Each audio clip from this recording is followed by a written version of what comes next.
Aya, wataalamu wanakwambia ukichoma hela kwa kutumia mafuta ya taa zinatumia sekunde 40 kuungua, lakini ukichoma karatasi kutumia mafuta ya taa zinatumia sekunde 20 kuungua. Sasa ngoja tu test F ngapi?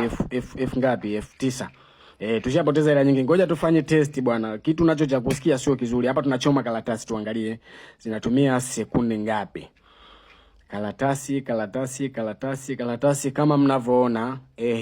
Msichezeshe macho, msije mkasema tumeedit. Hii sio edit, angalieni karatasi kama hivyo mnavyoona. Sasa tunageukia kwenye upande wa hela. Karatasi mnaona zinamalizikia kuungua hapo. Sasa hela hizi wanasema ndo zinatumia sekunde 40. Mimi nataka nione. Yaani vitu vya kudanganywa sio vizuri. Nijione kwa macho yangu. Hela hizi zitatumia dakika ngapi? Hivi nyewe watu mpo serious kweli nyie? Hivi kweli mnakaa mnanisubiri mimi nichome 9,000 mimi?